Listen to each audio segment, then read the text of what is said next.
టంగుటూరు మండలం తూర్పు నాయుడుపాలెంలో రాష్ట్ర మంత్రి డోలా శ్రీ బాలవీరాంజనేయ స్వామి 106 మంది లబ్ధిదారులకు 55 లక్షల విలువైన సీఎంఆర్ఎఫ్ చెక్కులు అందజేశారు. ఈ ఆర్థిక సహాయాన్ని సద్వినియోగం చేసుకోవాలని, సంపూర్ణ ఆరోగ్యంగా ఉండాలని ఆకాంక్షించారు.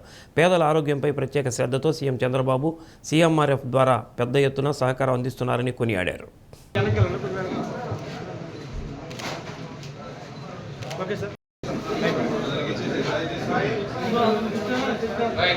కుండే నియోజకవర్గంలో మొత్తం 1167 మందికి 9,04,32,514 రూపాయలని ముఖ్యమంత్రి గారు ముఖ్యమంత్రి సహాయ నిధి నుంచి పంపిణీ చేయడం జరిగింది.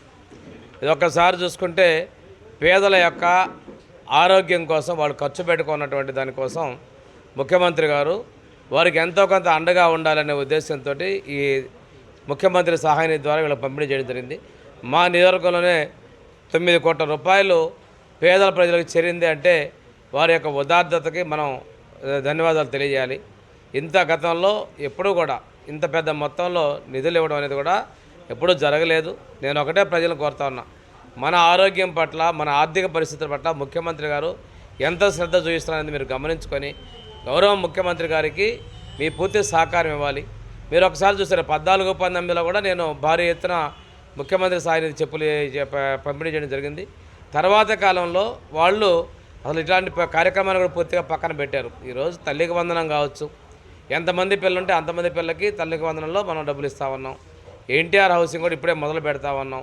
అదే ఆడపడుచులకైతే ఉచిత బస్సు కూడా ప్రయాణాన్ని ఇవ్వడం జరిగింది. ఉచిత గ్యాస్ కూడా సంవత్సరానికి 3 గ్యాస్ సిలిండర్ ఫ్రీగా ఇస్తా ఉన్నాం. ఎన్టీఆర్ భరోసా 4,000, 6,000, 10,000, 15,000 లెక్కన పెద్ద ఎత్తున మొత్తంలో సంవత్సరానికి దాదాపుగా 3,000 కోట్ల రూపాయలని మనం పంపిణీ చేయడం జరుగుతూ ఉంది. ఇలాంటి పరిస్థితుల్లో ముఖ్యమంత్రి గారు మీ ఆశీస్సులు కావాలని కోరుకుంటూ ఆయన ప్రజలందరూ కూడా ఆరోగ్యంగా ఉండాలని మనస్ఫూర్తిగా కోరుకున్నటువంటి ముఖ్యమంత్రి గారికి ధన్యవాదాలు.